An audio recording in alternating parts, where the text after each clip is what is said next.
Hello, I am D. Bal Narasimha, Assistant Professor of Chemistry, Government Degree College, Ramannapeta.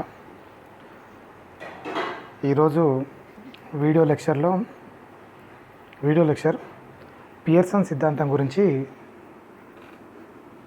చెప్దామనుకుంటున్నాను. Pearson సిద్ధాంతం లేదా హెచ్ఎస్ఏబి principal లేదా కఠిన మృదు ఆమ్లక్షార సిద్ధాంతం ఇనార్గానిక్ కెమిస్ట్రీలో ముఖ్యంగా కోఆర్డినేషన్ కాంపౌండ్ సంబంధించి ఫైనల్ ఇయర్లో this is very important topic. Okay, and simple concept. So in this lecture I'm going to discuss about HSAB principle. HSAB principle, it is also called as Pearson rule or Pearson's theory. Okay, actually it is not a theory, it is a statement. Okay, so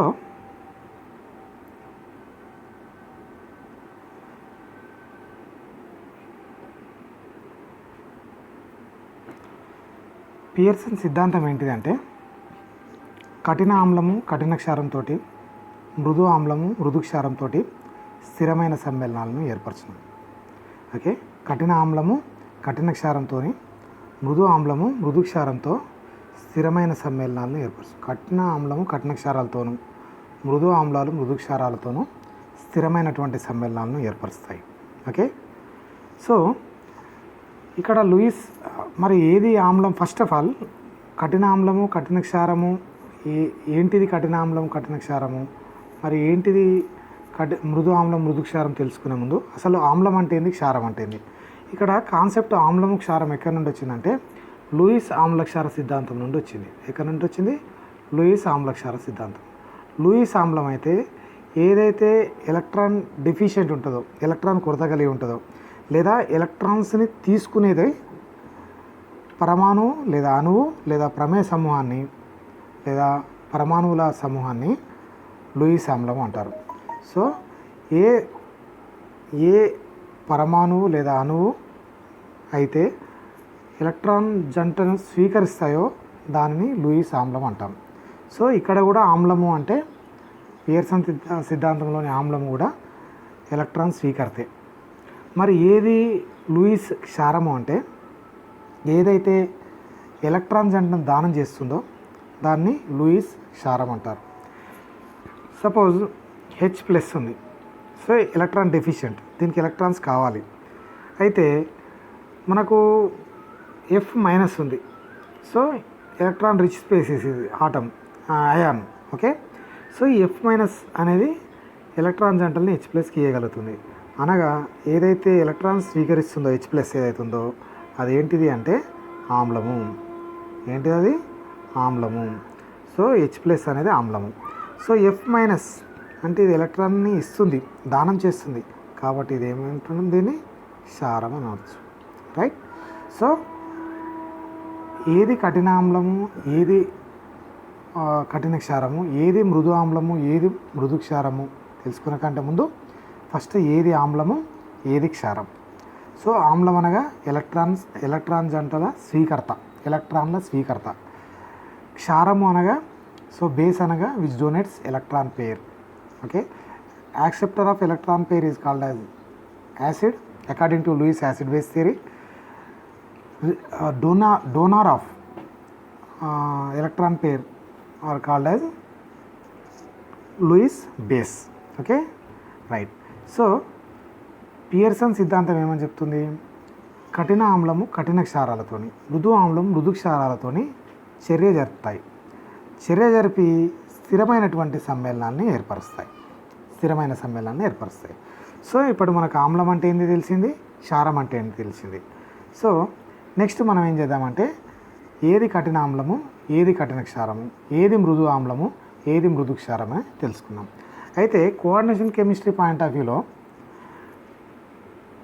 metal ion ఏంటిదంటే acid, లోహ ion ఏంటిది అంటే ఆమ్లము. ఎందుకు ఆమ్లము, ఎందుకు acid ఇది? ఎందుకంటే లైగ్యాండ్ల నుంచి electron జంటని లోహ అయాన్ స్వీకరిస్తుంది కాబట్టి లోహ అయాన్ అనేది ఆమ్లము. సో లైగాండ్స్ ఎలక్ట్రాన్ జంటం దానం చేస్తున్నాయి కాబట్టి లైగాండ్స్ ఏంటి అంటే క్షారాలు. సో లైగాండ్లు మెటల్ అయాన్స్ మధ్య చర్యను మనం క్షారామ్ల చర్యగా భావించవచ్చు. Okay, right. సో ఈ పియర్సన్ సిద్ధాంతం, సరే ఫస్ట్ ఆఫ్ ఆల్ అసలు పియర్సన్ సిద్ధాంతం ఎందుకు, ఇదొక అబ్జర్వేషన్ ద్వారా వచ్చినటువంటి స్టేట్మెంట్ ఇది. It is not an universal thing, universal statement actually. So it doesn't applicable for all the molecules which are stable. So కొన్ని సమ్మేళనాల యొక్క స్థిరత్వాన్ని వివరించడానికి మాత్రమే ఈ పియర్సన్ సిద్ధాంతం అనేది ఉపయోగపడుతుంది. ఓకే, అసలు పియర్సన్ సిద్ధాంతం ఎందుకు రావడం జరిగింది అంటే కొన్ని సమ్మేళనాలు, కొన్ని అయాన్లు, సో కొన్ని క్యాటయాన్లు కొన్ని రకమైనటువంటి యానయాన్లతోటి, లేకపోతే కొన్ని లోహాయాన్లు కొన్ని రకమైనటువంటి లైగాన్లతోటి మాత్రమే స్థిరమైనటువంటి సమ్మేళనాలను ఏర్పరుస్తున్నాయి. సో ఈ ఎందుకు అలా జరుగుతుంది అని చెప్పి పియర్సన్ అబ్జర్వ్ చేయడం జరిగింది. దాని నుంచి ఒక స్టేట్మెంట్ తీసుకురావడం జరిగింది. దాన్నే హెచ్ఎస్ఏబి ప్రిన్సిపుల్ అని అంటాం. హెచ్ అంటే హార్డ్, ఎస్ అంటే సాఫ్ట్. హెచ్ అంటే ఏంటిది అంటే హార్డ్, ఎస్ అనే సాఫ్ట్, రైట్. ఏ అంటే యాసిడ్, బి అంటే బేస్. ఓకే, హార్డ్ కఠిన, సాఫ్ట్ మృదు, ఆమ్ల క్షార సిద్ధాంతం. సో పియర్సన్ సిద్ధాంతాన్ని ఏమని అనొచ్చు మనం, కఠిన మృదు ఆమ్ల క్షార సిద్ధాంతం అని అనవచ్చు. ఓకే, సో పియర్సన్ సిద్ధాంతం ఇది. సో హెచ్ఎస్ఏబి అంటే hard soft acid base theory, దీన్ని పియర్సన్ సిద్ధాంతం అంటారు. సో ఏవైతే ఎలక్ట్రాన్లని స్వీకరిస్తాయో వాటి ఆమ్లాలు అంటాం, ఏవైతే డొనేట్ చేస్తాయో వాటిని క్షారాలు అంటాం, according to Lewis acid base theory. Metal ion అనేది ఆమ్లంగా భావించవచ్చు, వర్ణించవచ్చు. అండ్ లైగాన్ని ఏం చేయొచ్చు, లూయిస్ బేస్గా క్షారంగా భావించవచ్చు అన్నమాట. సో నెక్స్ట్, ఇప్పుడు మనకు ఆమ్లము క్షారం అంటే తెలిసిందిగా, మరి ఏది కఠిన ఆమ్లము, ఏది కఠినము, ఏది మృదు తెలుసుకున్నాం, రైట్. అదే ఇదిగా అంతే చెప్తాం తెలుగు స్టార్టింగ్లో. సో ఇప్పుడు పియర్సన్ స్టేట్మెంట్ని ఏది కఠిన ఆమ్లం, ఏది మృదు ఆమ్లం, ఏది కఠిన క్షారం, ఏది మృదు క్షారం తెలుసుకున్నాం. ఇప్పుడు పియర్సన్ స్టేట్మెంట్ ప్రకారం కఠిన ఆమ్లం కఠిన క్షారంతో, మృదు ఆమ్లం మృదు క్షారంతో స్థిరమైన సమ్మేళనాన్ని ఏర్పరుస్తాయి. సో మనకు ఆమ్లం అంటే, యాసిడ్ అంటే ఏంటిది, ధనావేశం కలిగింది, పాజిటివ్ ఛార్జ్ ఉన్నటువంటి యాసిడ్. సో పాజిటివ్ ఛార్జ్ ఉండాలి. బేస్ అంటే negative charge, are electron rich species, electron deficient species is called as, or receptor is called as acid. So second మనకు స్టేట్మెంట్ ఏమనుంది, కఠిన ఆమ్లం అంటే ఏంటిది అంటే తక్కువ పరిమాణం కలిగినటువంటిది. ఇప్పుడు ఫస్ట్ ఏ గ్రూప్ ఎలిమెంట్స్లో చూసుకున్నట్లయితే లిథియం ఉంది, లిథియం ప్లస్, ప్లస్ అంటే యాసిడ్. ఓకే, లిథియం ప్లస్ ఉంది, lithium sodium potassium rubidium. Okay, lithium sodium acid base. So lithium plus ఉంది, and lithium sodium potassium rubidium caesium. So lithium అనేది తక్కువ పరిమాణం ఉంది కాబట్టి కఠిన ఆమ్లం. మనకు స్టేట్మెంట్ నుంచే మనం మాట్లాడేది. సీజియం ప్లస్ ఉంది, అధిక పరిమాణం ఉంది కాబట్టి ఇది సాఫ్ట్, ఇది హార్డ్ యాసిడ్స్, పాజిటివ్ ఛార్జ్ అనేవి యాసిడ్, రైట్. ఇప్పుడు fluorine, seventh A group element తీసుకుంటున్నాం, fluorine bromine iodine. So minus ఉంది కాబట్టి ఇది బేస్. ఓకే, తక్కువ పరిమాణం ఉంది కాబట్టి గ్రూప్లో పైన ఉన్నాయి తక్కువ పరిమాణం ఉంటే కింది పోయే కొద్ది గ్రూప్లో పీరియాడిక్ టేబుల్లో పరిమాణం పెరుగుతూ ఉంటుంది కాబట్టి పరిమాణం తక్కువ ఉన్న ఇది హార్డ్ అండ్ పరిమాణం ఎక్కువ ఉన్న ఐడిన్ అనేది సాఫ్ట్. ఓకే, సో ఇప్పుడు according to Pearson statement, Lewis ఏదైతే కఠిన ఆమ్లం కఠిన క్షారంతో అంటే లిథియం ఫ్లోరైడ్, కఠిన ఆమ్లం లిథియం, కఠిన క్షారం lithium fluoride. Okay, lithium fluoride అనేది, అలాగే మృదు ఆమ్లం మృదు క్షారం సీజియం ఐడైడ్ అనేది రెండు కూడా మోర్ స్టేబుల్. ఎందుకోసం, లిథియం అనేది హార్డ్ యాసిడ్, ఫ్లోరిన్ అనేది హార్డ్ బేస్. ఓకే, F- అనేది హార్డ్ బేస్, సీజియం ప్లస్ అనేది సాఫ్ట్ యాసిడ్, ఐడిన్ మైనస్ అనేది సాఫ్ట్ బేస్. సో కఠిన ఆమ్లం కఠిన క్షారంతో, మృదు ఆమ్లం మృదు క్షారంతో స్థిరమైన సమ్మేళనాలను ఏర్పరచడం. ఓకే, ఇదే పియర్సన్ సిద్ధాంతం. సో మనకు తెలిసిపోయింది ఏది కఠినామ్లం, ఏది కఠిన క్షారం, ఏది మృదు ఆమ్లం, ఏది మృదు క్షారం. సో కఠిన ఆమ్లాలు ఎక్కువ ఆవేశాన్ని కూడా కలిగి ఉంటాయి. ఇప్పుడు అల్యూమినియం +3 ఉంది, అది కఠిన ఆమ్లం. ఓకే, ఎక్కువ ఆవేశం ఉంటే, తక్కువ పరిమాణం ఉంటే. మరియు కఠిన క్షారాలు ఏంటి అంటే ఎక్కువ రుణ విద్యుదాత్మకత ఉన్నాయి కూడా కఠిన క్షారాలే. ఇప్పుడు ఆక్సిజన్ ఉంది OH-, ఇది కఠిన క్షారమే, ఎందుకంటే oxygen more electronegative atom. Right. So మనకు ఒక చిన్న టేబుల్ ఉంటుంది, దాన్ని మనం అర్థం చేసుకుంటే ఏవి కఠినము ఏది మృదు ఇంకా తెలిసిపోతుంది. రైట్.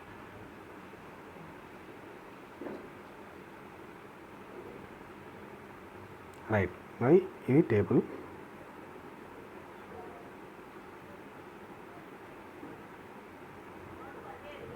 రైట్. సో ఇక్కడ మనకేముంది, ఆమ్లాలు. ఫస్ట్ యాసిడ్స్ గురించి. యాసిడ్స్ అంటే పాజిటివ్ ఛార్జ్ ఉన్నాయి, ఆర్ ఎలక్ట్రాన్ డెఫిషియెంట్, ఎలక్ట్రాన్ కొరత కలిగినవి. H+ అనేది తక్కువ పరిమాణం ఉంటుంది, కఠినం. Lithium plus, sodium plus, potassium, beryllium. So నీకు పీరియాడిక్ టేబుల్లో పైన ఉన్న అన్నీ కూడా నీకు ఏంటివి, లేకపోతే ఎక్కువ పరిమాణం, మనం ఆల్రెడీ అనుకున్నాం, ఎక్కువ సైజు ఉన్నవి, ఎక్కువ ఆవేశం ఉన్నవి కూడా ఇక్కడ టైటానియం +4 ఉంది, స్కాండియం +3 ఉంది, 3D block elements. So chromium +3 ఆవేశం ఎక్కువ ఉన్నాయి, వీటి పరిమాణాలు తక్కువ ఉంటాయి కాబట్టి ఇవి కూడా కఠినమైనటువంటి ఆమ్లాలే. కొన్ని మధ్యస్థమైనవి ఉంటాయి, అంటే కొన్ని సందర్భాల్లో ఇవి కఠిన ఆమ్లాలుగా, కొన్ని సందర్భాల్లో మృదు ఆమ్లాలుగా పనిచేస్తాయి. సో పెల్లాడియం +2, ప్లాటినం +2 ఇవన్నీ వీటి యొక్క పరిమాణాలన్నీ కూడా ఎక్కువ. ఓకే, సో ఇవన్నీ కూడా ఏం చేస్తాయంటే మనకి మృదు ఆమ్లాలుగా పనిచేస్తాయి అన్నమాట. సో మరి ఇవన్నీ గుర్తుంచుకోవాలన్నా సార్ అంటే అర్థం చేసుకుంటే చాలు. Okay, right. నెక్స్ట్ కఠినమైన క్షారాల గురించి మాట్లాడదాం. క్షారాలు ఏవి, electron rich spaces.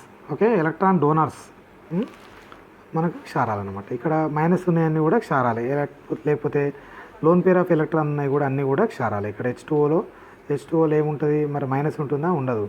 Lone pair of ఎలక్ట్రాన్ని ఇస్తుంది ఇది, కాబట్టి అది బేసే అనవచ్చు అనమాట. So F-, Cl-, OH-, O2-, CO3-, SO ప్రతి దానిలో ఆక్సిజన్ ఉంది. నైట్రోజన్ ఇవన్నీ కూడా ఏంటివి, కఠినమైనటువంటివి, తక్కువ పరిమాణం ఉన్నటువంటివి. ఇక్కడ సరే మరి నైట్రోజన్ ఉంది కదా, కొన్ని ఇవి NO2-, N3- కూడా ఇవి ఏం చేస్తాయంటే మధ్యస్థమైనటువంటి క్షారాలుగా పనిచేస్తాయి అన్నమాట. నెక్స్ట్ మృదువైనవి. ఒకటి అబ్జర్వ్ చేయండి మీరు, H- అనేది కఠినమైనటువంటి, H+ అనేది కఠిన ఆమ్లం, H- అనేది మృదువైనది, ఎందుకంటే తక్కువ రుణ విద్యుదాత్మకత కలిగి ఉంటుంది అన్నట్టు. తర్వాత Cn-, SCn-, I-, ఏవైతే ఫాస్ఫరస్, సల్ఫర్ ఇట్లాంటివి తక్కువ రుణ విద్యుదాత్మకత కలిగినటువంటి ఉంటాయో అవన్నీ కూడా దరిదాపుగా మనకు మృదు క్షారాలుగా పనిచేస్తాయి అన్నట్టు. సో ఆమ్లాలు అంటే ఎలక్ట్రాన్ పాజిటివ్ ఛార్జ్ ఉన్నవి, క్షారాలు అంటే నెగిటివ్ ఛార్జ్ ఉన్నవి, లేదా ఎలక్ట్రాన్ లోన్ పేర్ ఉన్న అంటే ఎలక్ట్రాన్ రిచ్ స్పేసెస్. ఆమ్లాలు అంటే పాజిటివ్ అనే కాదు, ఎలక్ట్రాన్ డెఫిషియెంట్, ఎలక్ట్రాన్ కొరత కలిగినటువంటి సమ్మేళనాలు, వాటికి ఎలక్ట్రాన్లు కావాలి, వాటిని ఆమ్లాలు అంటాం లూయిస్ ఆమ్లక్షార సిద్ధాంతం ప్రకారం. రైట్. సో నెక్స్ట్, ఇక్కడ కఠిన మృదు ఆమ్లక్షార సిద్ధాంతానికి HSAB ప్రిన్సిపల్కి ఒక చిన్న లిమిట్, ఒక ఎగ్జామ్షన్ ఉండడం జరిగింది. ఏంటిదంటే కఠిన ఆమ్లము, కఠిన క్షారము. ఓకే, కఠిన ఆమ్లము, కఠిన క్షారం, మృదు ఆమ్లము, మృదు క్షారం అంటే ఇక్కడ ఇవి వేరు,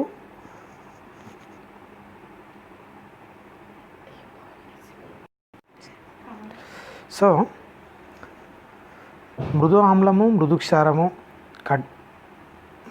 కఠినమైనవి, మృదువైన వాటికి మరియు బలహీనమైన వాటికి తేడా ఉంది. మనము బలమైన ఆమ్లము, బలహీనమైనటువంటి ఆమ్లము, కఠిన ఆమ్లము, కఠిన క్షారం అని వింటూ ఉంటాం. బలహీన ఆమ్లము, బలహీన క్షారం అని వింటూ ఉంటాం.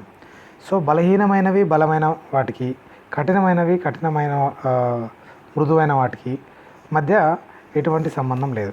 ఒక విధంగా మాట్లాడాలంటే, ఒకవేళ కఠిన ఆమ్లము కఠిన క్షారము, మృదు ఆమ్లము మృదు క్షారము, బలమైన ఆమ్లము బలహీన ఆమ్లము. ఈ బలమైన క్షారము బలహీన క్షారం అన్న కాన్సెప్ట్ వస్తే చర్యలు ఎటు సైడ్ జరుగుతాయంటే బలమైన ఆమ్లం బలమైన క్షారము, ఓకే, బలహీన ఆమ్లం బలమైన క్షారము బలహీన క్షారం వైపే చర్యలు మొగ్గు చూపుతాయి. అంటే ఇక్కడ ఒక చిన్న ఎగ్జాంపుల్ తీసుకొని మనం చెప్దాం. ఇక్కడ ఆమ్లక్షార బలాలకు కఠిన మృదుత్వాలకు మధ్య పోటీ ఏర్పడినప్పుడు చర్యలు కఠిన మృదుత్వ నియమాన్ని బట్టి కాకుండా వాటి ఆమ్లక్షార బలాలకు అనుగుణంగానే జరుగుతాయి. ఇప్పటిదాకా నేను చెప్పిన స్టేట్మెంట్ అంతా అదే. ఓకే, ఏమిటంటే కఠిన మృదు నియమాన్ని బట్టి కాకుండా బలము బలహీన ఆమ్లక్షారాలను బట్టే చర్యలు జరుగుతాయి అన్నట్టు. అంటే ఒకవేళ నీకు కఠిన ఆమ్లం ఉంది, బలమైన ఆమ్లం ఉంది, ఎటువైపు చర్య జరుగుతుంది అంటే బలమైన ఆమ్లం బట్టే చర్య జరుగుతుంది అన్నమాట. సో ఇక్కడ SO3-2 అనేది మృదు కఠిన ఆమ్లక్షార సిద్ధాంతం ప్రకారం. HFలో H అనేది కఠినము, ఇది సాఫ్ట్, ఇది హార్డ్. సో ఫ్లోరిన్ అనేది హార్డ్. ఈ రెండు కూడా స్టేబుల్. HF హైడ్రోజన్ ఫ్లోరైడ్ అనేది stable according to HSAB principle. కానీ SO3-2 తోటి చర్య ఏర్పించినప్పుడు నీకు ఏం ఏర్పడుతుందంటే HSO3- ఏర్పడుతుంది. మరి అదేలా అంటే H అనేది హార్డ్, S అనేది సాఫ్ట్. కానీ అలా ఏర్పడొద్దు కదా పియర్సన్ సిద్ధాంతం ప్రకారం. కానీ ఇది SO3- అనేది ఒక బలమైన ఆమ్లం. ఓకే, SO3-2 అనేది ఏంటిదంటే ఒక బలమైన ఆమ్లం. కాబట్టి ఇక్కడ నీకు కఠిన ఆమ్లం కంటే బలమైన ఆమ్లమే నీకు చర్యని డిసైడ్ చేస్తుంది అనమాట. Okay, sorry, small correction. ఇక్కడ SO3-2 మైనస్ కదా క్షారం. ఓకే, ఇది బలమైన క్షారం. సో SO3-2 అనేది ఏంటి అంటే బలమైన క్షారం. F- అనేది ఏంటంటే కఠిన క్షారం. ఇది కఠిన క్షారం, ఇది బలమైన క్షారం. సో ఇక్కడ చర్యని బలమైన క్షారమే డిసైడ్ చేస్తుంది అన్నట్టు. F- కఠినమైన క్షారం డిసైడ్ చేయట్లేదు. అదే స్టేట్మెంట్. సో ఆమ్లక్షార బలాలకు కఠిన మృదుత్వాలకు మధ్య పోటీ ఏర్పడ్డప్పుడు చర్యలు కఠిన మృదుత్వాన్ని బట్టి కాకుండా వాటి ఆమ్లక్షార బలాలకు అనుగుణంగానే జరుగుతాయి. సో ఇక్కడ బలమైన ఆమ్లం అనుగుణంగానే చర్య జరిగింది, కఠినమైన ఆమ్లం అనుగుణంగా చర్య జరగలేదు. కఠినమైన క్షారం అనుగుణంగా కఠినమైన క్షారానికి అనుగుణంగానే బలమైన క్షారానికి అనుగుణంగానే చర్య జరిగింది, కఠినమైన క్షారానికి అనుగుణంగా చర్య జరగలేదు. సో బలమైన క్షారానికి అనుగుణంగానే చర్య జరిగింది, కఠినమైన క్షారానికి అనుగుణంగా చర్య జరగలేదు. సో కఠినము బలము వచ్చినప్పుడు బలమైనదే గెలుస్తుంది. సింపుల్ మాట. Okay, right. ఇప్పుడు మనం ఏం చేద్దామంటే పియర్సన్ ఆమ్లక్షార సిద్ధాంతం యొక్క అనువర్తనాలను గురించి చర్చిద్దాం. సో అనువర్తనాలు, వాటి యొక్క ఉపయోగాలు. పియర్సన్ ఆమ్లక్షార సిద్ధాంతాన్ని బట్టి ఏం తెలుసుకోవచ్చు? ఒక చర్య యొక్క ఉష్ణమోచక స్వభావాన్ని గురించి తెలుసుకోవచ్చు.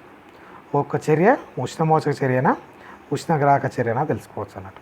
అదేలా తెలుసుకుంటుంటామంటే ఇప్పుడు సపోజ్ మనం ఒక చిన్న విషయం గుర్తుంచుకోవాలి. రైట్. సో దీనికంటే ముందుగా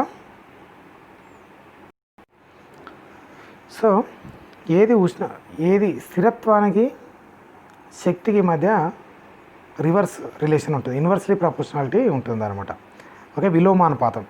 సో ఏదైనా ఎనర్జీ ఎక్కువ ఉందనుకోండి, ఏదైనా అణువుకి ఎనర్జీ ఎక్కువ ఉందంటే స్టేబిలిటీ అనేది తక్కువ ఉంటుంది. సో స్టేబిలిటీ ఎక్కువ ఉంది అంటే ఎనర్జీ తక్కువ ఉంటుంది. ఇది వాటి మధ్య రిలేషన్. ఎస్ అంటే ఇక్కడ స్టేబిలిటీ, ఈ అంటే ఎనర్జీ. రైట్. సో మనకు పియర్సన్ సిద్ధాంతం ఏం చేస్తుందంటే దాన్ని బేస్ చేసుకొని ఒక చర్య ఉష్ణమోచక చర్యనా ఉష్ణగ్రాహక చర్యనా చెప్తుంది అనమాట. ఇప్పుడు సపోజ్ ఎట్లా చెప్తాం సార్ అంటే మనకు పియర్సన్ సిద్ధాంతం ఏమని చెప్తుంది? కఠిన ఆమ్లం కఠిన క్షారంతో మృదు ఆమ్లం మృదు క్షారంతో స్థిరమైన సమ్మేళనాలను ఏర్పరుస్తున్నాం. ఇప్పుడు సపోజ్ సీజియం ఫ్లోరైడ్ ఉంది, లిథియం అయోడైడ్ ఉంది. చర్య జరిగి నీకు ఏం ఏర్పడ్డదంటే సీజియం అయోడైడ్ ఏర్పడ్డది, లిథియం ఫ్లోరైడ్ ఏర్పడ్డది అనుకున్నాం. Okay, right. సో ఇక్కడ ఇప్పుడు సీజియం అనేది ఏంటిది? Soft acid. ఫ్లోరిన్ అనేది ఏంటిది? Hard base. లిథియం అనేది హార్డ్ యాసిడ్. ఐడిన్ అనేది సాఫ్ట్ బేస్. సో ఎస్హెచ్ ఉంది అంటే 2 హెచ్లు ఉంటే స్థిరం. సో ఇది అస్థిరం, లెస్ స్టేబుల్. ఇది కూడా అస్థిరం లేకపోతే తక్కువ స్థిరం. ఓకే, అస్థిరం కాదు, తక్కువ స్థిరం, లెస్ స్టేబుల్. సో ఇక్కడ సీజియం ఉంది. సో ప్రొడక్ట్స్లో చూద్దాం. సీజియం ఉంది. సీజియం ఏంటిది? సాఫ్ట్. ఐడిన్ సాఫ్ట్ అంటే ఇది స్థిరం, stable. And lithium hard. Fluoride F- hard. So ఇది కూడా స్టేబుల్. సో ఇక్కడ నీకు ఏమవుతుంది? Reactants are unstable or less stable. మనం పైన ఒక చిన్న స్టేట్మెంట్ ఏమని చెప్పుకున్నాం? ఎనర్జీకి స్టేబిలిటీకి ఇన్వర్స్లీ ప్రపోర్షనాలిటీ ఉంటుందని చెప్పుకున్నాం, అవునా? సో ఇప్పుడు నీకు రియాక్టెంట్స్ అనేవి లెస్ స్టేబుల్ అంటున్నాం. లెస్ స్టేబుల్ అంటే వాటి యొక్క ఎనర్జీ ఎట్లుండాలి? ఎక్కువ ఉండాలి, అవునా? సో రియాక్టెంట్స్ యొక్క ఎనర్జీ అనేది ఎక్కువ ఉంది అంటే వాటి యొక్క స్టేబిలిటీ తక్కువ ఉంది కాబట్టి ఎనర్జీ ఎక్కువ ఉంది. తర్వాత ప్రొడక్ట్స్ చూడండి. ఇక్కడ ప్రొడక్ట్స్ ఏమవుతుంది? ఇక్కడ ప్రొడక్ట్స్లో స్టేబిలిటీ ఎక్కువ ఉంది. They are stable products. So స్థిరమైన సమ్మేళనాలు కాబట్టి, స్థిరమైన అణువులు కాబట్టి వాటి యొక్క ఎనర్జీ ఏముంటుంది? తక్కువగా ఉంటుంది, రైట్? వీటి ఎనర్జీ తక్కువగా ఉంటుంది. సో ఇప్పుడు చర్య ఎక్కడి నుంచి ఎక్కడ జరిగింది? ఎక్కువ శక్తి ఉన్నటువంటి క్రియాజనకాల నుంచి, ఓకే, తక్కువ శక్తి ఉన్నటువంటి క్రియాజన్యాలుగా మారినాయి అన్నమాట. సో ఇప్పుడు ఎక్కువ శక్తి ఉన్నటువంటి క్రియాజనకాల నుంచి ఎక్కువ నుంచి తక్కువ వచ్చిందంటే నీకు చర్యలో మిగిలిన ఉష్ణం ఏం కావాలి? వెలువడాలి, అవునా? ఎక్కువ నుంచి తక్కువ వచ్చింది అంటే తగ్గింది, అంటే మిగిలింది ఏం కావాలి? తగ్గింది అంటే ఉష్ణం వెలువడాలన్నమాట. సో ఈ చర్య ఇప్పుడు మనం ఏదైతే చెప్పుకున్నామో సీజియం ఫ్లోరైడ్ లిథియం ఐడైడ్ మధ్య చర్య ఏదైతే ఉందో ఇది ఉష్ణమోచక చర్య, ఎగ్జోథర్మిక్ రియాక్షన్. ఏ రియాక్షన్ అది? Exothermic reaction. ఇప్పుడు సపోజ్ ఒకవేళ రివర్స్ చర్యనే ఊహిద్దాం. రివర్స్ తీసుకుందాం చర్యని. సో ఈ చర్యని రివర్స్ తీసుకున్నట్టయితే ఇప్పుడు సపోజ్ రివర్స్ చర్యని తీసుకుందాం అంటే బ్యాక్వర్డ్ రియాక్షన్ తీసుకుందాం. ఇప్పుడు నీకు ఏమవుతుంది? రియాక్టెంట్స్ ఏమవుతున్నాయి? ఇప్పుడు caesium iodide reactant, caesium lithium fluoride reactant, రెండు సాఫ్ట్, స్టేబుల్. వీటి ఎనర్జీ తక్కువ. స్టేబుల్ కాబట్టి ఎనర్జీ తక్కువ. స్టేబిలిటీ ఎక్కువ ఉంటే ఎనర్జీ తక్కువ, స్టేబిలిటీ తక్కువ ఉంటే ఎనర్జీ ఎక్కువ. ఇప్పుడు ప్రొడక్ట్స్ ఇవి అవుతున్నాయి, అవునా? సో బ్యాక్వర్డ్ రియాక్షన్ గురించి మాట్లాడుతున్నాం ఇప్పుడు. సో ఇప్పుడు ప్రొడక్ట్స్ అనేవి అస్థిరం కాబట్టి వాటి ఎనర్జీ అనేది ఏమవుతుంది? ఎక్కువగా ఉంటుంది. సో తక్కువ ఎనర్జీ నుంచి ఎక్కువ ఎనర్జీ ప్రొడక్ట్స్ రావాలంటే అప్పుడు ఈ చర్య ఏ చర్య కావాలి? ఉష్ణగ్రాహకం. తక్కువ ఎనర్జీ నుంచి ఎక్కువ ఎనర్జీ రావాలంటే మనకి శక్తి అందించాలి కదా, అందించడాన్ని ఉష్ణగ్రాహకము అంటాం అన్నమాట. ఉష్ణగ్రాహక చర్య అవుతుంది అన్నట్టు. సో మనం ఇదంతా దేన్ని బట్టి చెప్పినాం? ఈ చర్య ఉష్ణగ్రాహక చర్య అని, ఈ చర్య ఉష్ణమోచక చర్య అని పియర్సన్ ఆమ్లక్షార సిద్ధాంతాన్ని బట్టి చెప్పడం జరిగింది అన్నట్టు. సో సింపుల్ కాన్సెప్ట్ ద్వారా స్థిరమైన సమ్మేళనాలు, అస్థిరమైన సమ్మేళనాలు, స్థిరమైనవి తక్కువ శక్తిని కలిగి ఉంటాయి, అస్థిరమైనవి ఎక్కువ శక్తిని కలిగి ఉంటాయి. దాన్నే మనము గ్రాఫ్ ద్వారా కూడా చెప్పుకోవచ్చు. యాక్చువల్గా reaction coordinates, energy reaction coordinates ఇక్కడ, రైట్? ఇక్కడ రియాక్టెంట్స్, ఇక్కడ ప్రొడక్ట్స్ తీసుకున్నాం. ఇప్పుడు ఒకవేళ ఇట్లా ఏర్పడ్డది అనుకోండి, ప్రొడక్ట్స్ యొక్క ఎనర్జీ ఎక్కువ ఉంది. ఎనర్జీ ఎక్కువ ఉందంటే తక్కువ స్టేబుల్ అన్నట్టు. అంటే మనం సెకండ్ చెప్పుకున్న రియాక్షన్. సో నీకు రియాక్టెంట్స్ యొక్క శక్తి తక్కువ ఉంది అంటే తక్కువ నుంచి నీకు ఎక్కువ పోవాలంటే శక్తిని గ్రహించాలిగా. అది ΔH = పాజిటివ్. ఎంథాల్పీ పాజిటివ్ ఉంటే దాన్ని ఉష్ణగ్రాహక చర్య అంటాం. ఒకవేళ లేదు, ఒకవేళ ఎక్కువ శక్తి నుంచి ఫస్ట్ రియాక్షన్ మనం చెప్పుకుంది. సో ఇవి రియాక్టెంట్స్, ఇవి ప్రొడక్ట్స్, ఇది ఎనర్జీ. సో ఎక్కువ శక్తి నుంచి నీకు తక్కువ శక్తి ఉన్నటువంటి ప్రొడక్ట్స్ ఏర్పడ్డదంటే ఈ ఎనర్జీ గ్యాప్ అనేది రిలీజ్ కావాలి కదా. సో అది ΔH = నెగటివ్ అన్నట్టు. ΔH నెగటివ్ అంటే అది ఎగ్జోథర్మిక్ రియాక్షన్ అన్నట్టు. Okay, it is evolved, okay, in this reaction. ఇది మనకి దీన్ని బట్టి అంటే ఒక చర్య పియర్సన్ సిద్ధాంతం ప్రకారం ఒక చర్య ఉష్ణమోచక చర్యన, ఒక చర్య ఉష్ణగ్రాహక చర్యన చెప్పవచ్చు. దాన్నే ఇక్కడ మనం చెప్పుకోవడం జరిగింది చర్యల ఉష్ణమోచక స్వభావం గురించి. ఇప్పటిదాకా ఎక్స్ప్లెయిన్ చేసిందంతా ఇదే. So caesium fluoride, lithium iodide రెండు మృదు, కఠిన, మృదు, రెండు కఠిన, మృదు. సో ఈ stable products are stable products. So stable products కాబట్టి తక్కువ శక్తి ఉంటుంది. స్టేబుల్ అంటే స్టేబిలిటీకి ఎనర్జీకి రివర్స్ రిలేషన్ కదా, ఇన్వర్స్లీ ప్రపోర్షనాలిటీ కదా. కాబట్టి నీకు ఏమవుతుందంటే వీటి యొక్క ఎనర్జీ తక్కువ, వీటి యొక్క ఎనర్జీ ఎక్కువ, అస్థిరమైనవి కాబట్టి. ఎందుకు ఇవి అస్థిరము? మృదు కఠిన, కఠిన మృదు కాబట్టి ఇవి అస్థిరం. ఎనర్జీ ఎక్కువ, ఎనర్జీ ఎక్కువ నుంచి తక్కువ ఉన్నది ఏర్పడుతుంది కాబట్టి శక్తి అనేది ఎక్కువ నుంచి తక్కువ కాబట్టి ఉద్గారం అవుతుంది. కాబట్టి ఇది ఉష్ణ మోచక చర్య, ఇది ఎగ్జోథర్మిక్ రియాక్షన్. అదేవిధంగా ఇప్పుడు సెకండ్ రియాక్షన్ తీసుకున్నాం. ఇక్కడ ఇంకొక ఎగ్జాంపుల్ ఇక్కడ ఇవ్వడం జరిగింది. సో ఇందులో హెచ్జి సాఫ్ట్, ఫ్లోరిన్ కఠినం అంటే హార్డ్, రైట్. ఇక్కడ కఠిన మృదు. సో ఇవి కఠిన మృదు, కఠిన మృదు, మృదు కఠిన అంటే లెస్ స్టేబుల్, లెస్ స్టేబుల్ అంటే ఎనర్జీ ఎక్కువ. ఇక్కడ రెండు కఠినం కఠినం అంటే రెండు కఠినమైనవి అంటే స్టెబిలిటీ ఎక్కువ అంటే ఎనర్జీ తక్కువ. అంటే ఎనర్జీ ఎక్కువ నుంచి ఎనర్జీ తక్కువ ఉన్నది రావాలంటే కొంత ఎనర్జీని కోల్పోవాలి. కాబట్టి ఇది ఎగ్జోథర్మిక్ రియాక్షన్. రెండు కూడా ఎగ్జోథర్మిక్ రియాక్షన్కి example. So next application of Pearson సిద్ధాంతం ఏంటంటే it can predict the direction of the reaction. చర్యల మార్గాన్ని ప్రాగ్దుప్తం చేస్తుంది. అంటే చర్య ఏ సైడ్ నుంచి ఏ సైడ్ జరుగుతుందో చెప్తుంది అన్నట్టు. ఎట్లా చెప్తుంది? ఇక్కడ H+ ఉంది, CH3HgOH ఉంది. ఇందులో H+ అనేది ఏంటిది? కఠినమైనటువంటిది, మనకు తెలిసిన విషయం. CH3Hg అనేది మృదు అయినటువంటిది, OH- అనేది కఠినం. సో మృదు కఠినం కలిసి ఉంది అంటే అది స్టేబులా అన్స్టేబులా? Less stable. Okay, less stable అంటే స్టేబిలిటీ తక్కువ. ఓకే, స్టేబిలిటీ తక్కువ, రైట్. ఇక్కడ రైట్ సైడ్కి వస్తే రియాక్టెంట్స్ ప్రొడక్ట్స్లో H కఠినం, OH కఠినం, రెండు హార్డ్ అంటే అది స్టేబుల్. ఇంకొక విషయం ఏంటంటే ఏ చర్య జరిగినా స్థిరత్వాన్ని పొందడం కోసమే జరుగుతుంటుంది, రైట్. సో ఇక్కడ రియాక్టెంట్స్ నుంచి ప్రొడక్ట్స్ అస్థిరమైనటువంటి క్రియాజనకాల నుంచి స్థిరమైనటువంటి క్రియాజన్యాలు ఏర్పడుతున్నాయి. అంటే చర్య ఎటు సైడ్ జరగాలి? ఇప్పుడు రైట్ సైడే జరగాలి, అంటే ఫార్వర్డ్ రియాక్షనే జరగాలి. ఓకే, ఫార్వర్డ్ రియాక్షనే జరగాలి. ఎందుకోసం? ఇందులో కఠిన అంటే స్థిరమైనటువంటివి అస్థిరమైన దాని నుంచి ఏర్పడుతున్నాయి. అంటే చర్య ఎప్పుడైనా స్థిరమైన దిక్కే జరుగుతుంది అన్నట్టు.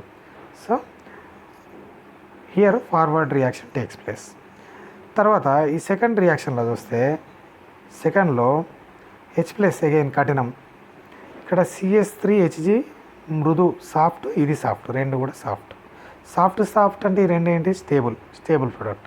అదే నీకు రైట్ సైడ్ చూస్తే H అనేది హార్డ్, SH అనేది సాఫ్ట్. సో ఇది unstable or less stable. So చర్య ఎప్పుడైనా స్థిరమైన వాటి గురించి దిక్కే జరుగుతుంది కాబట్టి ఇది స్థిరం, ఇది తక్కువ స్థిరం లేదా అస్థిరం. సో అస్థిరం నుంచి స్థిరమైన సమ్మేళనాన్ని ఏర్పడడం కోసం జరుగుతుంది. సో ఇప్పుడు చర్య ఈ సెకండ్ చర్య ఎటు జరగాలి? Backward reaction takes place here, right. అంటే సింపుల్గా ఒకే ఒక చిన్న కాన్సెప్ట్, ఏది స్థిరము ఏది అస్థిరం అన్న కాన్సెప్ట్ తోటి ఓకే మనం ఏం చేస్తున్నాం? ఒక చర్య ఉష్ణమోచక చర్యనా ఉష్ణగ్రాహక చర్యనా చెప్పగలుగుతున్నాం పియర్సన్ సిద్ధాంతం ఆధారంగా. తర్వాత ఒక చర్య ఎటువైపు జరుగుతుందో కూడా మనం చెప్పగలుగుతున్నాం అన్నమాట. Okay, next third application of పియర్సన్స్ theory. Already మనం పియర్సన్ స్టేట్మెంట్లోనే ఇది ఉంటుంది. సో మృదు అనేటివి స్థిరమైనవి, మృదు కఠినం అస్థిరమైనటువంటివి. ఇప్పుడు AgF2- ఉంది, AgI2- ఉంది. Ag అనేది ఎక్కువ సైజు ఉంది కాబట్టి సాఫ్ట్, I అనేది కూడా సాఫ్ట్ మనకు తెలుసు, రెండు సాఫ్ట్ కాబట్టి అది స్టేబుల్. ఇప్పుడు AgF2- ఉంది, Ag అంటే సాఫ్ట్, F అనేది హార్డ్, రైట్. సో SH అంటే ఇది లెస్ స్టేబుల్ అన్నట్టు. So AgI2- is more stable than AgF2-, right. Pearson సిద్ధాంతం ప్రకారం ఇచ్చిన రెండు సమ్మేళనాల్లో లేకపోతే రెండు అయాన్లలో ఏది స్థిరమో చెప్పొచ్చు.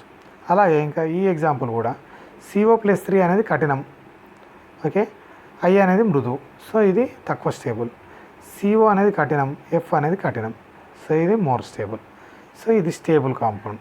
So COF6-3 is more stable than COI3-, I6-3, right. ఈ విధంగా మనం పియర్సన్ సిద్ధాంతం ఆధారంగా ఒక చర్య స్థిరమైన చర్యనా ఒక ఒక అణువు లేదా అణువు అనేది స్థిరమైనదా కాదా చెప్పొచ్చు. తర్వాత ఒక చర్య ఎటువైపు జరుగుతుందో చెప్పొచ్చు. ఒక చర్య ఉష్ణమోచక చర్యనా ఉష్ణగ్రాహక చర్యనా చెప్పొచ్చు. రైట్. ఇవి పియర్సన్ సిద్ధాంతం యొక్క అనువర్తనాలు. ఒక లిమిట్ ఏముంది, ఏమని చెప్పుకున్నాం మనం, బలమైన కఠిన అన్న కాన్సెప్ట్ వస్తే బలమైనదే నెగ్గుతుంది, కఠినమైనదే నెగ్గదు. అదొక విషయం. తర్వాత చివరిగా పియర్సన్ సిద్ధాంతం స్టేట్మెంట్ ఏంటిది, కఠినామ్లం కఠిన క్షారంతో, మృదు ఆమ్లం మృదు క్షారంతో చర్య జరిపి స్థిరమైనటువంటి సమ్మేళనాలను ఏర్పరుస్తాయి. ఆమ్లం అంటే ఎలక్ట్రాన్ డిఫిషియెంట్ కలిగింది, క్షారం అంటే ఎలక్ట్రాన్ రిచ్ స్పీసీస్. కఠినం అంటే తక్కువ సైజు ఉన్నది, ఎక్కువ ఆవేశం ఉన్నది. మృదువు అంటే ఎక్కువ సైజు ఉన్నది, తక్కువ ఆవేశం ఉన్నది. క్షారము కఠిన క్షారం అంటే తక్కువ సైజు ఉండి ఎక్కువ రుణ విద్యుదాత్మకత కలిగింది. రైట్.